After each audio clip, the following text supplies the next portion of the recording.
நான் வந்து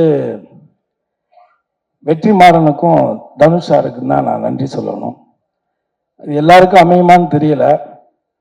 அவனை ஒரு நடிகனாக அடையாளப்படுத்திய வெற்றிமாறனும் அவனுக்குள்ள ஒரு திறமை இருக்கிறங்கிறத கண்டுபிடிச்சி நீ டைரக்ஷன் கற்றுக்க, என் கூட இருந்து வேலையை கற்றுக்கன்னு சொல்லி அவனை ஒரு புள்ள மாதிரி கூடவே வச்சிருந்து அவனுக்கு இயக்கத்தை கற்றுக் கொடுத்த தனுஷ், ரெண்டு பேரும் இந்த இடத்துல ஒன்னா இருந்து அவனுக்கு இப்படி ஒரு நிகழ்ச்சி நடத்துறதுங்கிறது இது எத்தனை பேருக்கு அமையும் அப்படின்னு எனக்கு தெரியல.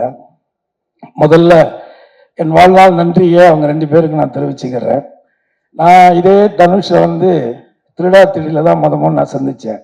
அப்போ அவருக்கு ஒரு 18 வயசு இருக்கும், 18 வயசு 19 வயசு தான் இருக்கும். இன்னைக்கு நான் அவரை எப்படி நம்ம எல்லாம் பார்க்குறோம் அப்படிங்கிறது இருக்கு. அன்னைக்கு இதே தனுஷ் அன்னைக்கு இருந்த சூழ்நிலையில அன்னைக்கு காதல் கொண்டேன் படம் ரிலீஸ் ஆகலை. ஆனால் காதல் கொண்டனுடைய பெர்ஃபார்மன்ஸை பார்த்துட்டு நான் அவங்க அண்ணன் டைரக்டர்கிட்ட ஃபோன் பண்ணேன். நீங்கள் ஒரு இந்திய சினிமாவுக்கு, தமிழ் சினிமாவுக்கு ஒரு மிகச்சிறந்த நடிகனை கொடுத்துருக்கிறீங்கன்னு தான் நான் சொன்னேன். இதை வந்து காதல் கொண்டேன்ல சொன்னேன். ஆனால் இன்னைக்கு இந்த சின்ன வயசுல இந்தியாவிலேயே 2 நேஷனல் அவார்டு வாங்கின ஒரு நடிகர்னா அது வந்து தனுஷ் மட்டும்தான். ஆனால் அன்னைக்கு வந்து அவருக்கு வந்து நிறைய மன வருத்தங்கள் இருந்துச்சு. ஏன்னா அன்னைக்கு இருந்த மீடியாக்கள், அன்னைக்கு இருந்த பத்திரிகைகள்லாம் வந்து இவரெல்லாம் எதுக்கு நடிக்க வந்தாருன்னா நிறைய கேலிகள் பேச்சுகள்லாம் பேசினாங்க. ஆனால் அன்னைக்கு நான் சொன்னேன், இதே மாதிரி சில நடிகர்கள், குறிப்பா விஜய் போன்ற நடிகர்கள் கூட சொல்லியிருக்காங்க இந்த பத்திரிகைகள்.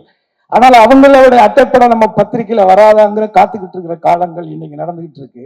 இதே சூழல் நிச்சயமா உங்களுக்கும் வரும் அப்படின்னு நான் இன்னைக்கு நம்பினேன். அவர் மேல இருந்த அந்த திறமையின் மேல இருந்த நம்பிக்கையில